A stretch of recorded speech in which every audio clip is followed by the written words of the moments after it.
This program on Pioneer Public Television is funded by the Minnesota Arts and Cultural Heritage Fund with money from the vote of the people of Minnesota on November 4th, 2008.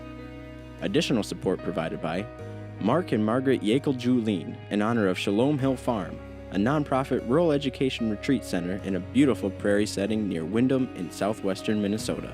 ShalomHillFarm.org. Live Wide Open, a regional movement that encourages people to make a great life for themselves in west central Minnesota. More at livewideopen.com. Alexandria, Minnesota, a year-round destination with hundreds of lakes, trails, and attractions for memorable vacations and events. More information at explorealex.com.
The Lycopharl County Fair did not start here in Madison. It started out in Lycopharl Village. The first fair was in 1873, and then in 1886 it moved to Madison. Well, it's hard to wrap your mind around 150 years. That's a very long time ago. It was the country was barely past the Civil War when the fair started here, so I can't even wrap my own mind around that. But it feels good to be involved in something that's been going for so long.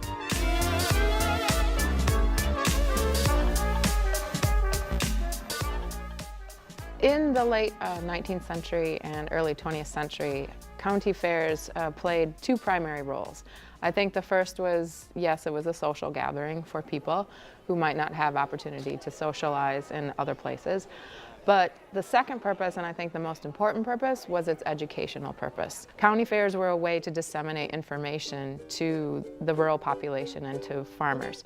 So the latest agricultural trends or new machinery or innovations in hybrid seeds or anything like that, that kind of information was featured at county fairs. And so this is the way for rural populations to learn and to be educated about advances in agriculture.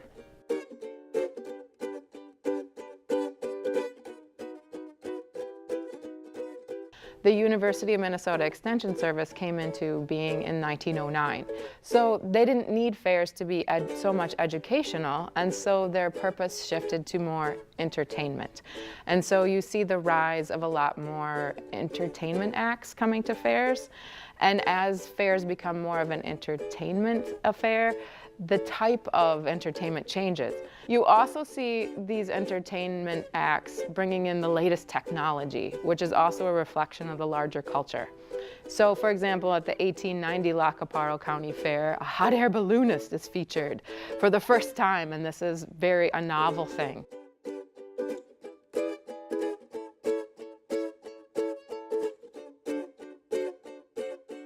Airplanes were just coming on back at that time out in our local little areas, so that was a very highly thing for people to be able to see. Some of these acts were, I guess, maybe crazy by today's standards and would probably violate every safety code and OSHA standard that exists. I don't know if we could do these anymore, but you would have acts like at the Lacaparo County Fair where you have an airplane and a race car racing each other around the track. And then the airplane would drop a rope ladder and the stunt driver from the car would ascend the rope ladder to the airplane. Crazy stuff like that. And yes, sometimes there were crashes. Accidents did happen. I never really heard of one where somebody died, but there would be horrific, you know, this is an era before seat belts too and all these other safety precautions. So by today's standards, these were very risky acts, but I suppose that added to the air of excitement. In the late 19th century, one of the popular features of the fair were these contests they would hold. And so at every fair, they would hold contests for tallest man, prettiest baby, dirtiest man, homeliest woman, things like this. These were real. And nowadays, we would consider that completely maybe tacky or rude or just socially unacceptable. Really? We're having a contest for the dirtiest man and the homeliest woman, and people are participating? But yeah, these were very popular, and the prizes they would give were very interesting too. So for like the dirtiest man, the prize was bars of soap. For the handsomest woman, hair ribbons. For the fattest woman, real contest, a dishpan. So sometimes they would give like the oldest man a box of cigars, things like that. So contests, not necessarily popularity contests, but contests were a very prominent feature of the late 19th century fairs. But as we move into the 20th century, they are noticeable for their absence. They did not survive long into the 20th century.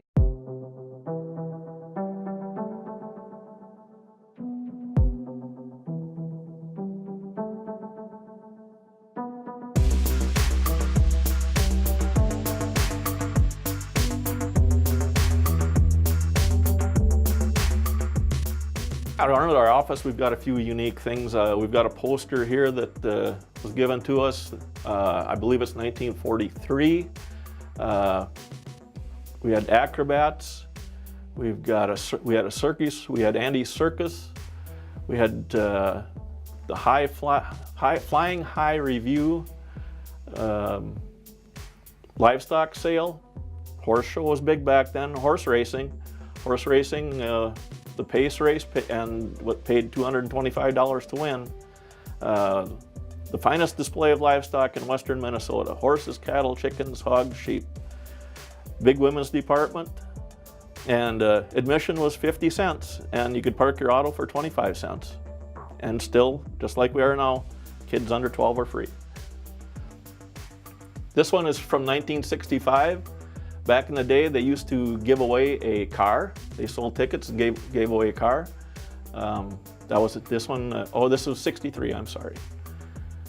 Different entertainers again. We had a dog show, acrobats, auto racing and stock car racing. Have always been big. We've got a couple of very unique photos that we've had on the walls, well, ever since I've been here. This would be right north of the grandstand.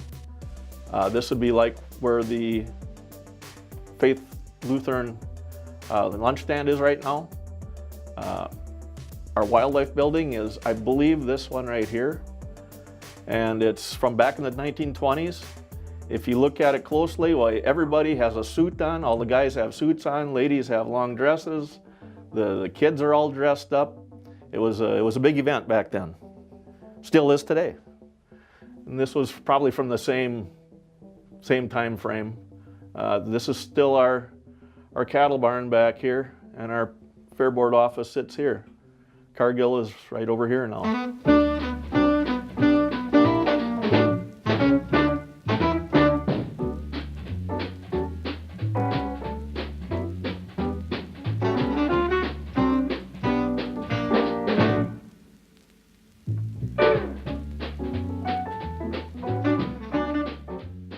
James J. Hill was a railroad man.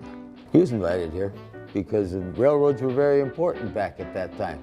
These towns would not have existed if it wasn't for the railroads going through, haul the products in and out for people. We didn't have the big trucks and those kind of things like we do today to haul things. Railroads were exceedingly important.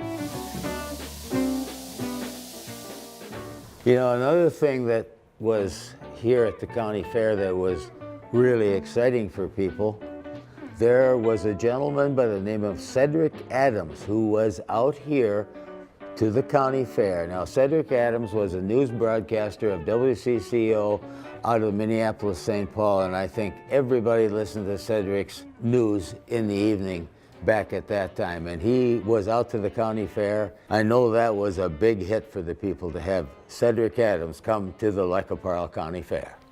Listen at 10 o'clock tomorrow night when North American Life and Casualty Company will bring you Cedric Adams and the news. It was really interesting back in the early 1900s, around 1909, 1910, back in that time. There were baseball games that were played at the Lycopharl County Fair. And all the local towns, had baseball teams. And there would be baseball games that were played by different towns at the Lycopharl County Fair. Later than that, we also have to recognize that the first football game under the lights was played at the Lycopharl County Fairgrounds, and it was Madison versus, I believe it was Watertown, South Dakota. Unfortunately, Madison lost, but that was a beginning of something that really expanded in the state of Minnesota and is still there today.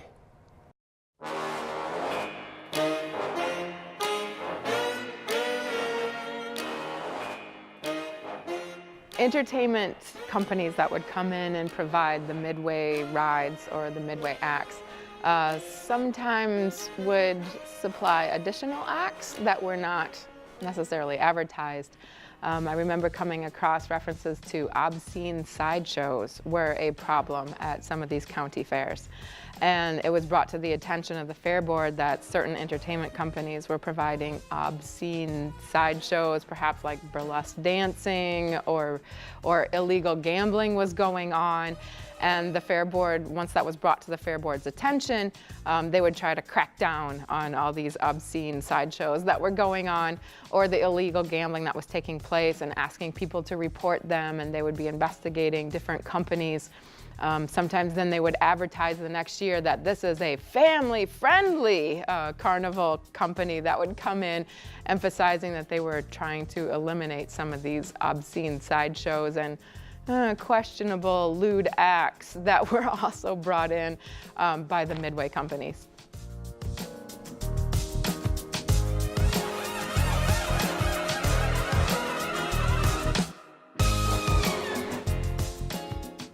Some of the early things that were at the fairs were racing, and it was horse racing at that time, those kind of things earlier.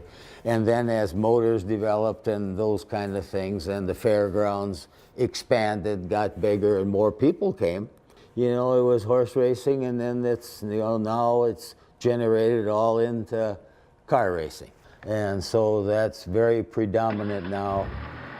People like motors.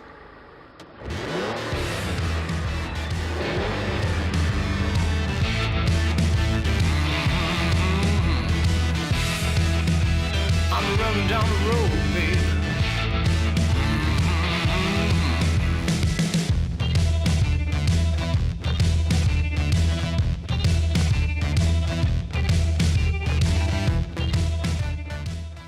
On Saturday, we have our demo derby. In the 20 years that I've been on, we've only been rained out once.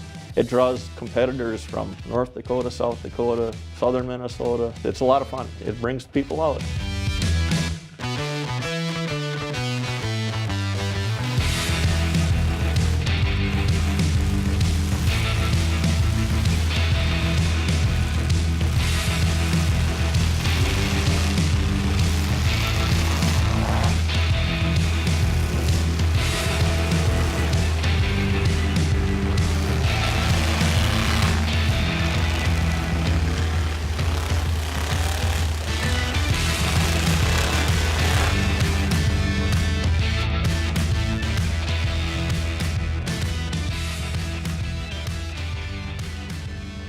There was a section of years back, I believe it was in the 20s, where every year at the county fair there would be things built. They were made of corn cobs with the corn on them. Corn was a very predominant agricultural product during that time, and so that's where the realization of corn was at the county fair. Basically, it was called the Corn Palace. You know, there'd be all the predominant people in the fair would have their picture taken at the Corn Palace and all that. It was really a highlight of the fair back at that time.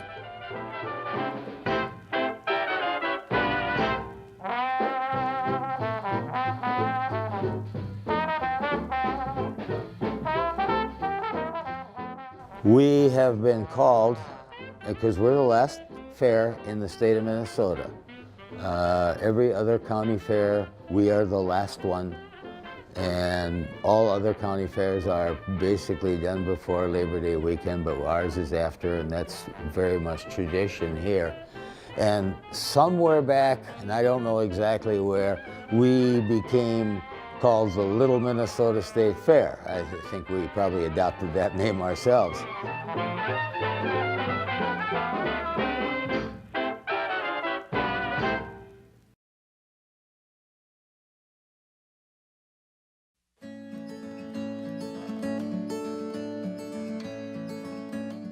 We absolutely hope the fair goes for another 150 years. It's been a part of everything we do here is with that in mind, with the future in mind. We make a lot of decisions based on not just the upcoming fair, but fairs to come after that. We'd like to leave the fair healthier and more vibrant than when I got on, and I hope the people that come after me have the same goal.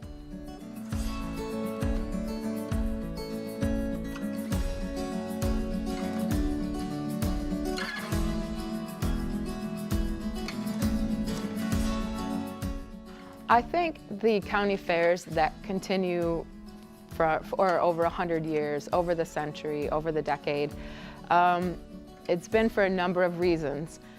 Those that do, I think, have changed with the changing times. They're really willing to change. When they see that one type of entertainment is no longer drawing in the crowds, they'll figure out what is, and they'll change what kind of acts they bring in.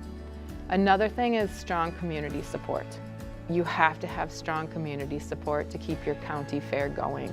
And those counties that have histories of strong financial support, strong a sense of volunteerism, people will go to the fairgrounds, work at the fair, they'll donate the construction materials for new buildings. The stronger the community support, the stronger your county fair is.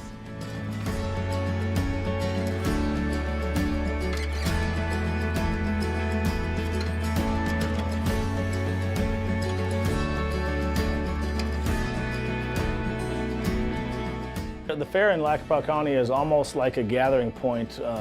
Yes, we see generations of people, grandparents, parents, kids, even great-grandparents. We see all that here at the fair. But the fair has become, even as our county has maybe gotten a little smaller over the years, population-wise, it's become a bit of a gathering point. People come back here that were from here. They come back to enjoy the fair. Class reunions are scheduled around the fair. A lot of folks come out just to experience a small town fair. They come back to see people from here that they maybe haven't seen since the last fair. It really becomes a very well-attended event for those reasons, just as a gathering point for people to come see people that they haven't seen for a while.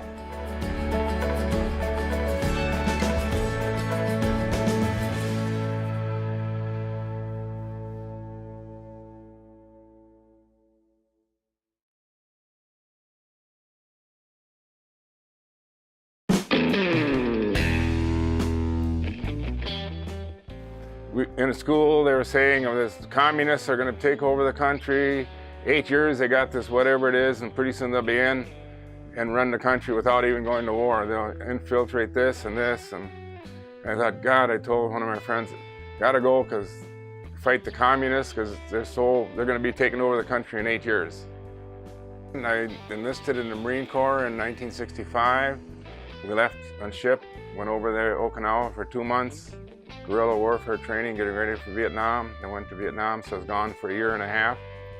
And just when I was getting ready to come home, some of my friends said, "Boy, Charlie, it's not the same country as you left 2 years ago, a year and a half ago." He said, "There's protests all over and they're calling you killers and all that." I said, "Really?" I didn't, because nothing like that was going on. And all of a sudden, bang, just like that in '67, it started really picking up.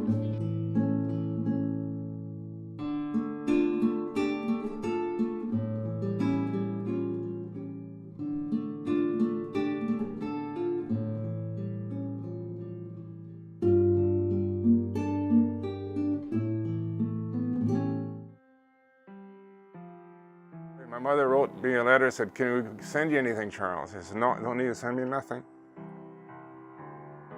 Because I can't do nothing with anything. We got no place to go. We get all we want to eat here." And I said, "Send me a bunch of fizzies and send a lot of Kool-Aid, because the kids like Kool-Aid and they're easy to carry.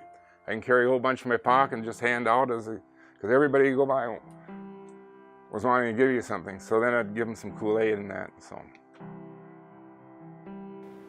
you always heard negative things about baby killers, and you're referred to as that. And sometimes I'd be in Ted's bar in Ghent here, and I'd be talking to one lady there, and I'd say, "I just come back from Vietnam about a year ago." "Oh, you're one of those?" And she was one of the protesters at the college then too.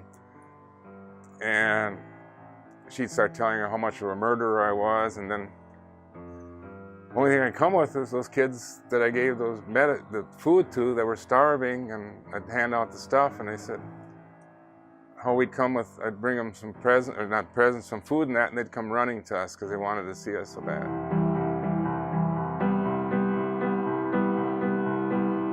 Every day of my life since I come back from Vietnam, I thought about Vietnam. If there's been some days, there hasn't been very many, but Vietnam's always come in my mind, like something reminds me of Vietnam, like I'm relaxing a little bit, and I'm thinking about those kids that I gave Kool-Aid to, and some other things, or sitting with my buddies at night in a fighting hole that I didn't even know. And then finally I seen in Leatherneck magazine, that's a magazine for the Marines, they were taking some trips back. So I went back with them.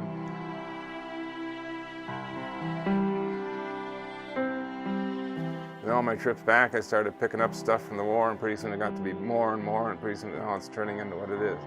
Started out like this, and now it's like this, and it's getting bigger. And I just come back for my 30th time in October of last year, which would be 2016. And then I met friends over there, and some of them are former Viet Cong, and now they're my best friends. I mean, and my counselor back when I go into the VA, she says, "Why do you get so broken up talking about it?" I said, "Well, back in 1968, we were both so bad we had to try to kill each other. But now we go to barbecues together, we have beer together, we're good friends. But we're supposed to be so bad we had to kill each other back then."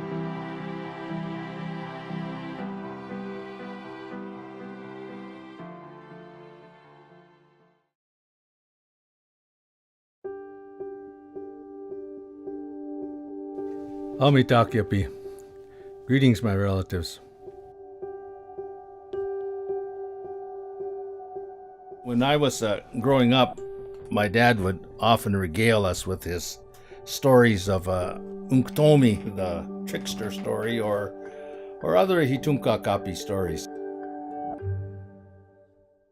I call this story the pelican story, or Maya Badecha.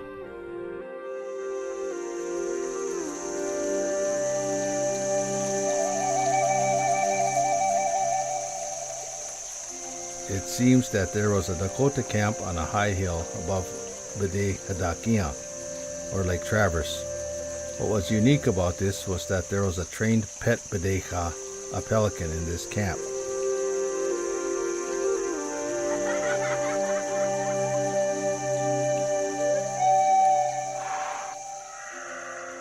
The men of this camp were on a buffalo hunt, so only the women, children, and elderly were in camp.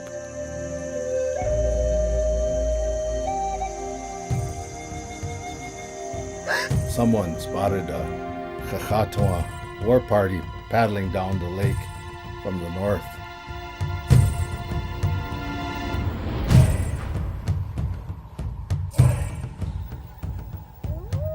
Panic quickly ensued. They were wondering how they were going to protect themselves from this attack.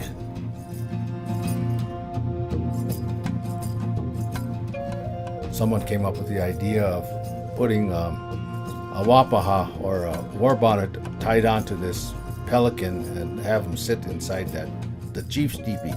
So they lit a fire, and from outside it looked like the silhouette of a chief sitting in his teepee.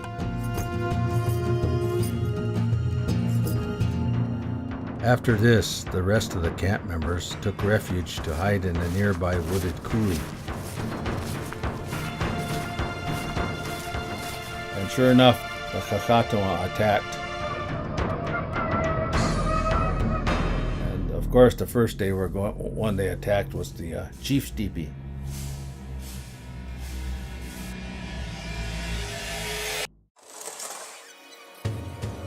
They went in, but they quickly fled, backed out of the teepee, and they fled. They went back to the lake.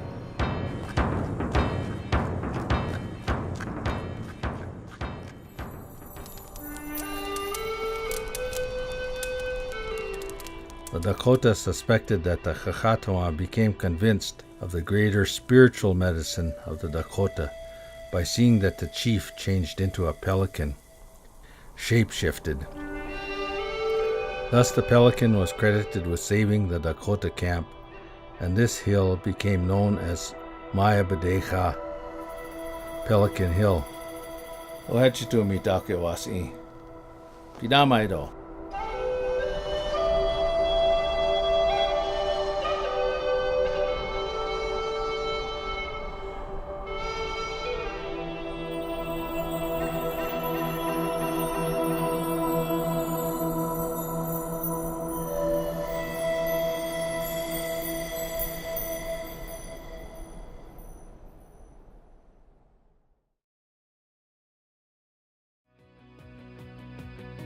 This program on Pioneer Public Television is funded by the Minnesota Arts and Cultural Heritage Fund with money from the vote of the people of Minnesota on November 4th, 2008. Additional support provided by Mark and Margaret Yekel-Julien in honor of Shalom Hill Farm, a nonprofit rural education retreat center in a beautiful prairie setting near Windham in southwestern Minnesota. ShalomHillFarm.org. Live Wide Open, a regional movement that encourages people to make a great life for themselves in west central Minnesota. More at livewideopen.com.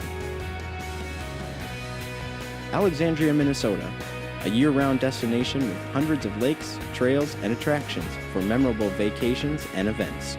More information at explorealex.com.